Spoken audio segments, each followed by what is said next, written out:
자, 여러분 안녕하십니까? 복된 주일 아침 통독교회 성경 통독 공부 시간입니다.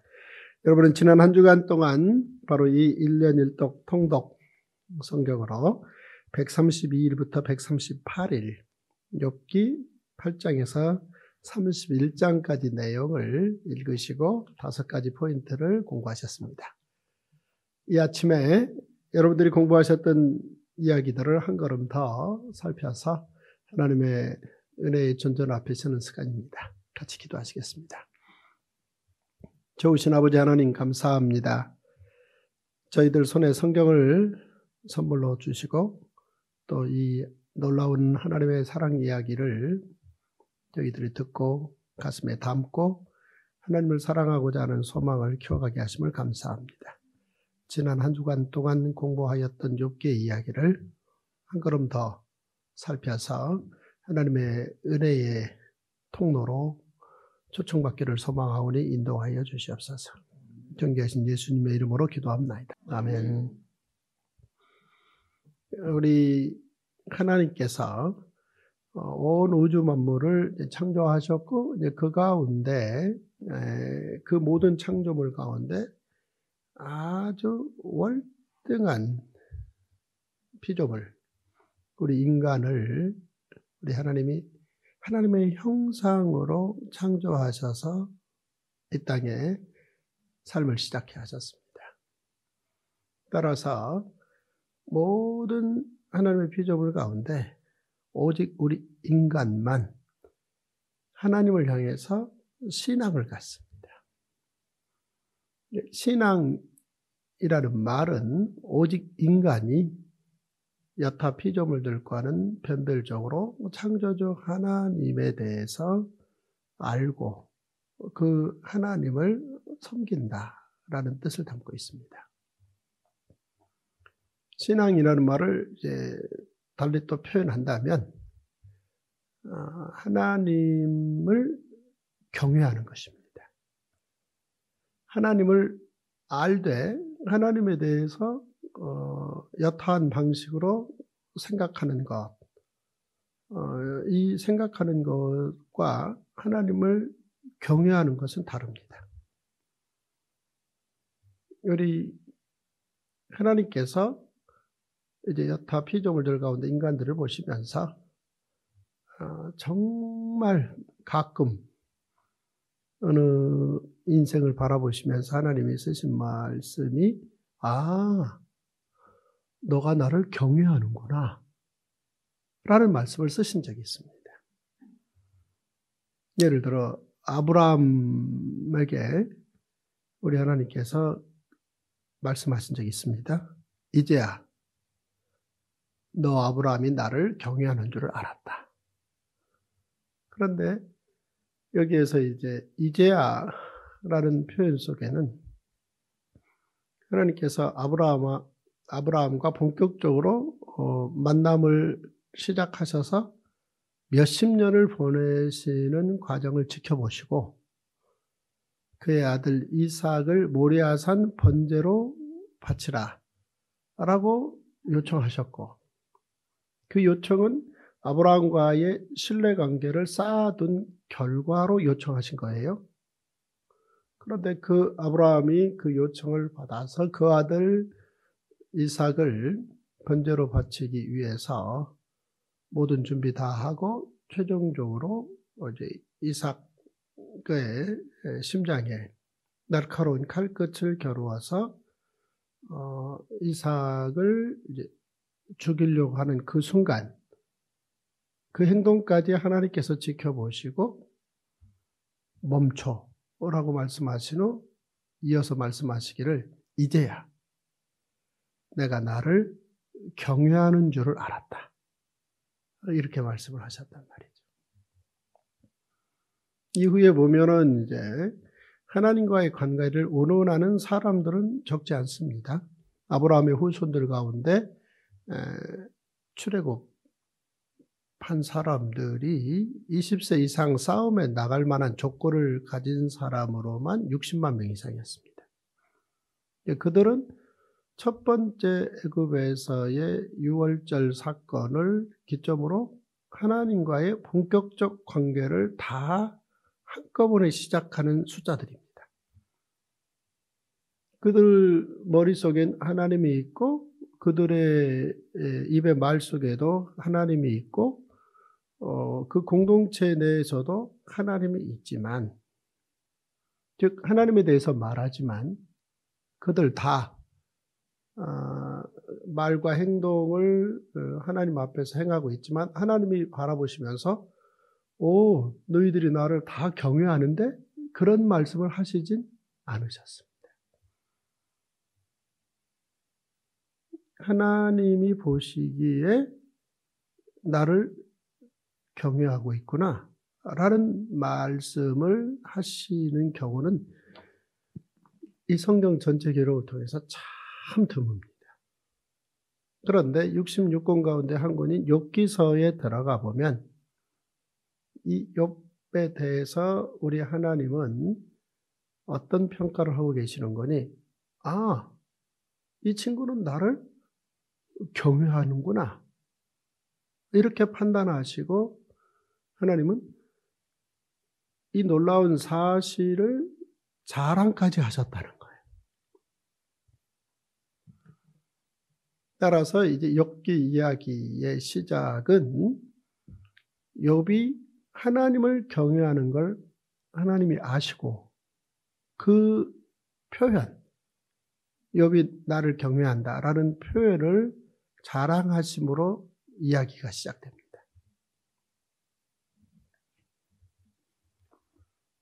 욥의 모습, 욥기 1장에 보면 이런 표현이 나옵니다. 하루는 하나님의 아들들이 와서 여호와 앞에 섰고 사탄도 그들 가운데 온지라.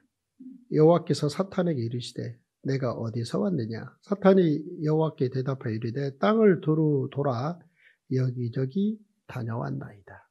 여호와께서 사탄에게 이르시되 내가 내 종 욥을 주의하여 보았느냐? 그와 같이 온전하고 정직하여 하나님을 경외하며 악에서 떠난 자는 세상에 없느니라. 욥이 하나님을 경외한다라고 하나님께서 이렇게 말씀하신 거죠. 그러자 사탄이 여호와께 대답하여 이르되 욥이 어찌 까닭없이 하나님을 경외하리이까?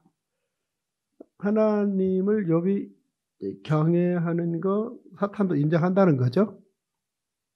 근데 욥은 조건, 이유 때문에 하나님을 경외할 거다. 이렇게 이제 사탄이 욥이 하나님을 경외하고 신앙하는 부분에 대해서 토를 단 거죠. 여기서부터 이제 본격적인 스토리가 전개되기 시작합니다. 그러면서 이제 욥이 고난에 처하게 되어지고 욥이 고난에 처해진 상황에서 정말 지속적으로 하나님을 경외하는지 여부가 이제 이 이야기의 핵심입니다.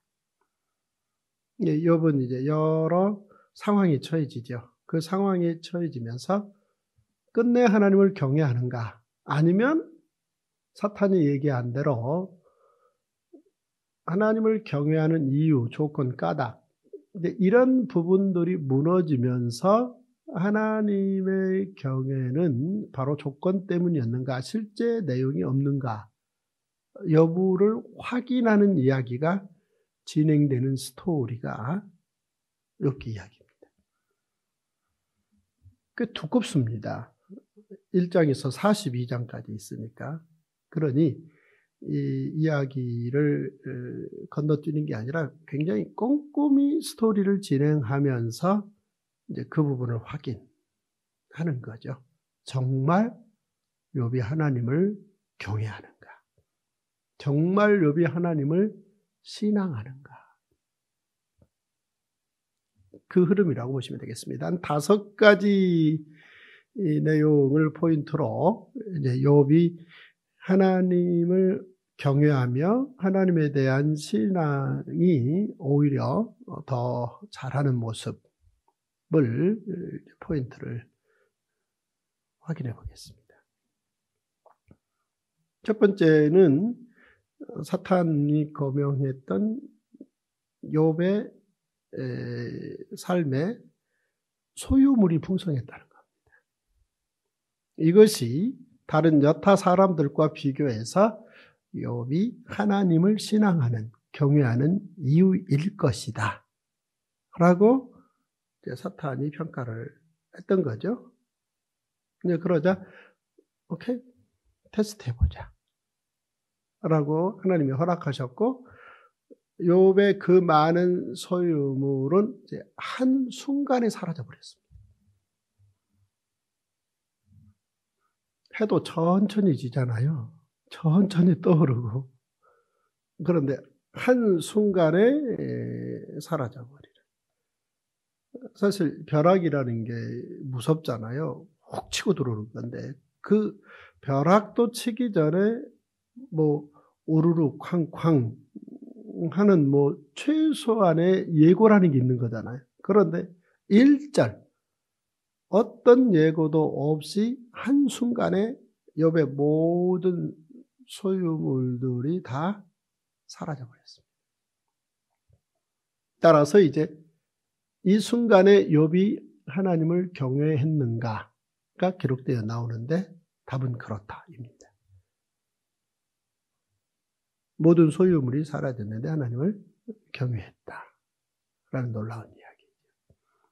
사실 아브라함의 경우도 들어가 보면 롯도 떠났고, 또 이제 롯이 떠나고 난 다음에 엘리에셀도 하나님이 아니라 말씀하셨고, 즉 다메섹 엘리에셀도 아니라 말씀하셨고, 그 다음에 이스마일도 아니라고 말씀하셨고, 이삭이다 라고 하나님이 명쾌하게 말씀하셨는데, 그 이삭을 죽이라는, 번제로 드리라는 그 요청에 순종했다라는 건 정말 쉽지 않지 않습니까? 그런데 그 순종이 결국은 이제 우리 하나님 앞에 경외자로 섰잖아요. 우리 하나님을 경외하는 자로. 이게 신앙의 핵심인데, 이제 욥도 모든 소유가 다 떠났는데 흔들리지 않고 하나님을 경외하는 그 첫 번째 모습을 보여줍니다. 소유물. 두 번째는 욥이 그의 모든 가진 가족들이 다 떠나버립니다. 우리 인생을 산다라는 것은 관계 안에 사는 거잖아요. 소유물과의 관계, 뭐 옷이 있어야 사는 거고 음식이 있어야 사는 거잖아요. 집이 있어야 사는 거잖아요. 그 다음에 가족과의 관계잖아요. 그런데 그 가족들이 한순간에 자녀들이 다 죽고 부인도 떠나버리는. 그 상황에서 이제 욥이 하나님을 경외할 리가 없죠. 신앙을 가질 리가 없죠. 사탄의 생각은 그랬던 겁니다. 그런데 놀랍게도 그 순간에도, 그러니까 가족들, 즉 자녀들은 다 죽고 부인은 떠났는데도 그 순간에도 하나님을 경외한다라는 게 두 번째 이야기입니다. 참 놀랍습니다. 하나님을 이제 경외한다라는 표현에 가면 하나님을 두려워한다라는 게 포함되어 있습니다. 두려워하는데 떠나지 않는다. 오히려 더 가까이 간다. 우리는 친하다 그러면 가까이 간다라는 말이 포함이 됩니다. 친하다는 말 속에 이제 가까이 간다라는 말이 포함되는데, 문제는 선을 넘는 거죠. 함부로 하는 거죠. 근데 이제 경외라는 단어는 가까이 친해서 가는데 함부로 하지 않는, 그러니까 달리 표현하면 두려워하는. 경외라는 말은 두려워한다라는 말을 빼버리면 경외라는 말이 성립이 안 됩니다. 너무 좋아서 우리 창조주 하나님 앞에 가까이 다가서는데 두려워하는. 어때요? 할아버지가 손자들을 귀여워해주면 어떤 결과가 나온다는 거죠? 우리 옛말에 손자들이 할아버지 뭘 잡아요? 할아버지 수염을 잡고 흔들어 버린다. 사실 할아버지 입장에서는 이제 가장 젊은 날하고 다른 할아버지의 최대 권위는 수염이죠. 에헴. 그래서 뭔가 그 할아버지가 피부도 늙고 그러지만 또 허리도 굽고 그러지만 이 수염 길렀다는 이 권위로 다들 조심하잖아요. 그런데 손자를 가까이 해주면 손자가 가서 수염 잡고 흔들다는 얘기죠. 선을 못 지킨다는 거죠. 근데 이제 이 인간이 하나님을 경외한다라는 말은 그런 얘기가 아니옵시다. 그런데 가족들이 다 떠나고 부인까지 험한 말을 퍼붓고 떠나버립니다. 그런데도 그 순간에도 욥은 하나님을 신앙하고 경외한다. 이 두 번째 스토리 이야기입니다. 세 번째로 이제 가보면 욥이 가진 것 가운데 그나마 지금 현재 가진 건 욥 그 자신의 건강입니다. 건강하다는 얘기는 육신에 아픈 데가 아직 없다는 얘기죠. 그런데 한순간에 머리끝에서 발끝까지 아프지 않은 곳이 없는 거죠. 자, 인간 몸에 찾아온 건강의 고통.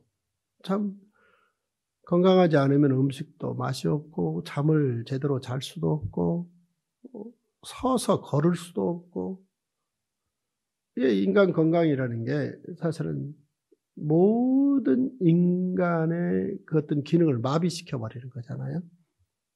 그런 건강의 악화가 이제 욥에게 찾아온 거죠. 그런데 바로 이제 그때도 욥은 하나님을 경외한다. 즉 그런 상황, 그러니까 기화로 이제 너무 온몸이 근지러우니까 온몸을 긁고 근지러운 그곳을 이제 긁으면 그곳이 피가 났다는 얘기잖아요. 근데 그런 상황에 처해지면서도 하나님을 경외하는 걸 쉬지 않았다는 거죠. 거기에서 이제 표현 중에 하나가 하나님에 대해서 말을 함부로 하지 않았다는 거죠.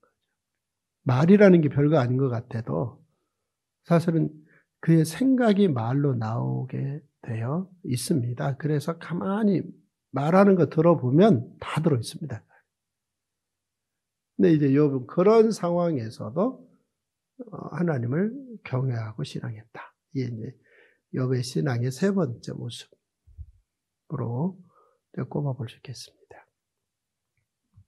그 다음 네 번째는 그런 상황에 처해지니까 욥의 좋은 관계였던 친구들이 몇 명이 오잖아요. 3명 혹은 이제 4명입니다. 그들이 와서 이제 욥을 도우려고 가까이 옵니다. 가까이 와서 욥에게 도움되는 얘기를 한다라는 측면에서 시시한 얘기하지 않고 나름 이제 어떻게 하든 이 고난의 문제를 어떤 인간관계 안에서 푼다라고 보기에는 너무 험한 고난에 처해 있는지라 적어도 욥의 이 고난의 문제는 창조주 하나님과의 관계에서 풀어야 되는 거 아니야? 이제 그쯤의 생각을 그 친구들은 할 수 있었다는 겁니다. 그게 이제 수준이 높은 거죠. 그러면서 이제 그 친구들이 욥에게 하나님과의 관계를 재점검하라. 이런 차원으로 많은 조언들을 하죠. 근데 욥이 그 친구들의 이야기를 들으면서 전혀 도움이 되지 않은 건 아니에요.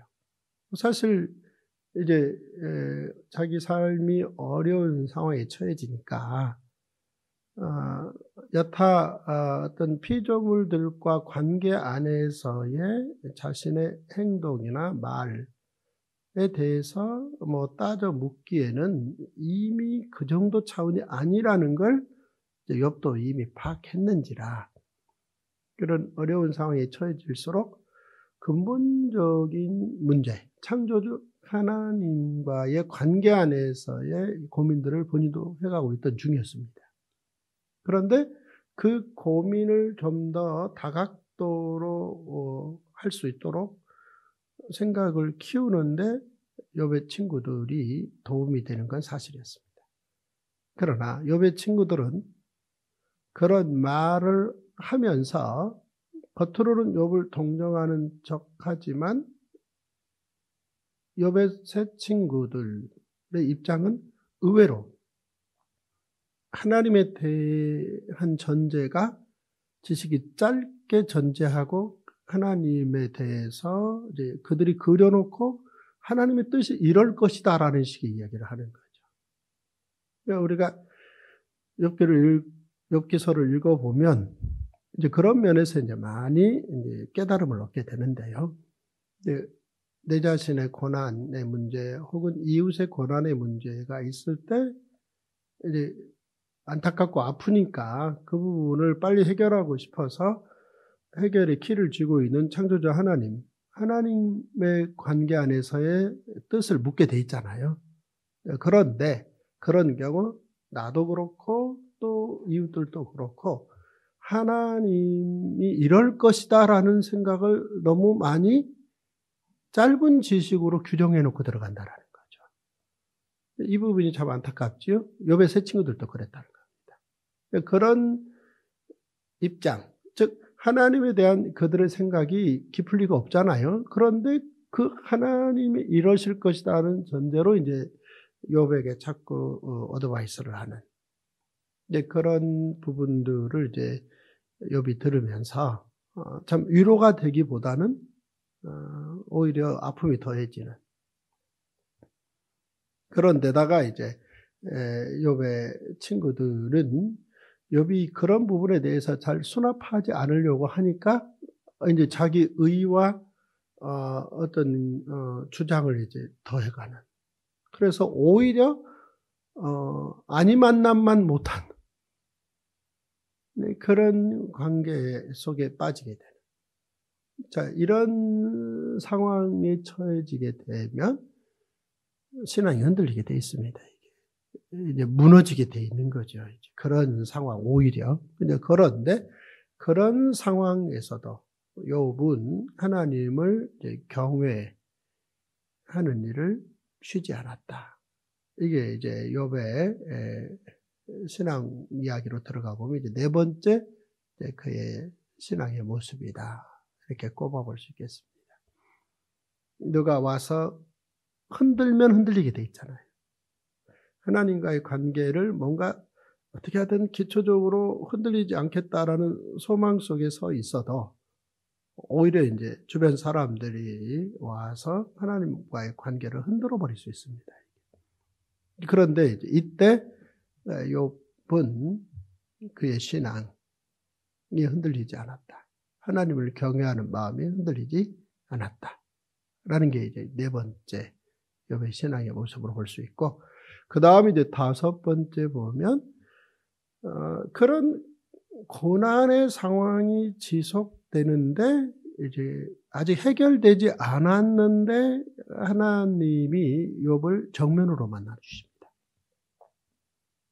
욥을 이제 정면으로 만나 주시는데 그 장면으로 가보면 욥의 그 수많은 하나님을 향한 질문들, 그 질문에 하나님께서 답을 주시겠다라고 말씀하시고, 답을 줄 테니 내가 먼저 질문하는 것도 답 한번 먼저 해봐, 쉬운 답이야 라고 전제하시고 이제 하나님이 욥에게 먼저 질문을 하시죠. 네 모든 질문 A to Z 내가 다 답할 테니까 내가 몇 가지만 질문할 테니까 답해보라 하시고, 이제 천지를 창조하실 때 창조주 하나님의 그 창조 진행 과정에 대해서 표현되어 있는 내용과 표현되지 않은 원인들, 표현되지 않는 흐름들이 있잖아요. 그런 부분에 대해서 이제 질문을 하죠. 그러자 욥이 답을 못합니다. 그런 상황에서 이제 욥이 그동안 고난 가운데 시간을 지내오면서 이제 하나님 앞에 가졌던 그 수많은 질문들을 초래하죠. 사실 아브라함의 격으로 가서 하나님께서 아브라함에게 아브라함 네 아들 이삭을 번제로 바쳐 3일 후에 모리아산이야 이렇게 말씀을 주셨을 때 아브라함 입장에서 얼마든지 질문이 있을 수 있죠. 하나님 엘리에셀도 이스마엘도 아니다. 분명히 이 이삭이 너의 후손이라고 명료하게 말씀하셨잖아요. 그 말씀하신 건 어떻게 되는 거죠? 뭐 이런 질문들이 있을 수 있는 거잖아요. 그러나 아브라함은 그 질문하지 않았습니다. 우리는 늘 자기 수준의 질문 안에서 못 헤어납니다. 질문 하나 만들어지면요. 그 질문 붙들고 있느라 가만히 보면 강의도 안 들어요. 설교도 안 듣습니다. 근데 그 질문이 과연 정당한 질문이냐라는 부분에 대해서 시간 지나놓고 확인해 보면 근거도 없고 정당성도 없어요. 그런데도 이제 자기만의 질문에 한번 꽂히면 하나님과의 관계 아니면 이제 더 생각이 많은 스승과의 관계에 어떤 순종을 선택하기보다는 자기 질문을 선택합니다. 그런데 아브라함은 그리하지 않았습니다. 욥은 어느 면에서는 이제 질문이 많았던 거잖아요. 이 부분에 대해서 하나님 앞에 회개합니다. 하나님 죄송해요. 제가 쓸데없는 질문을 너무 많이 가졌었네요. 제 입을 가릴 뿐이오지다. 이렇게 그러면서 이제 입을 가린다. 그런 상황이지만 그 고통은 그대로 현실 고통은 그대로 있는 거예요. 이런 상황에서 이제 하나님께서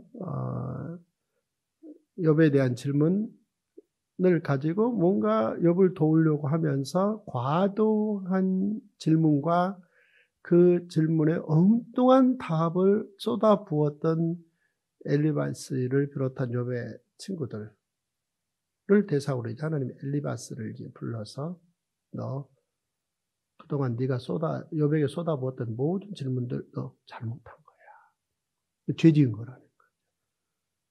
그러면 이제 죄 처벌을 받아야 되는 거잖아요.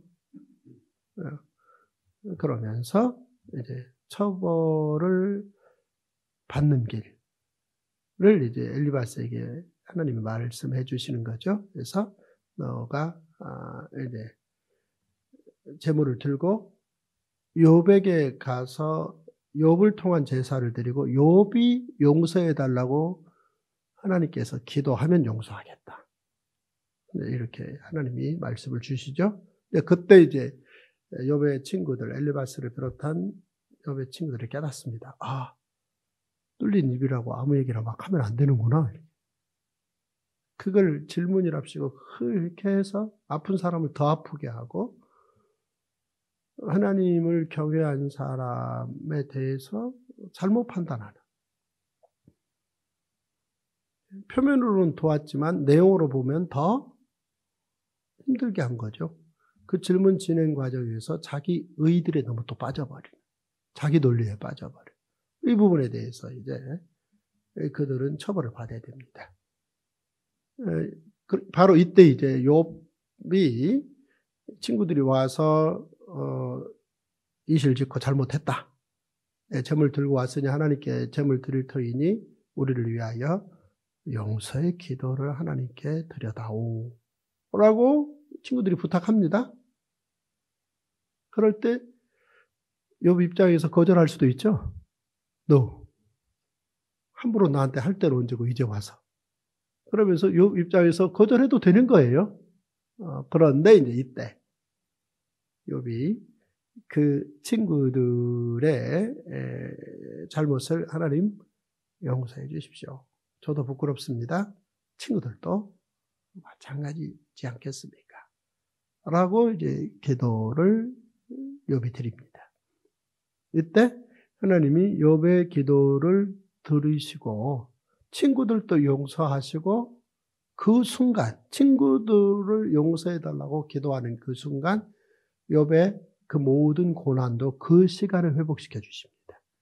그래서 다섯 번째 이 욥의 신앙 부분, 하나님 경외 부분으로 가면 욥의 기도하는 순간이다. 이렇게 꼽아볼 수 있겠습니다. 참으로 놀라운 이야기입니다. 고난. 어느 누구도 고난을 좋아할 리는 없습니다.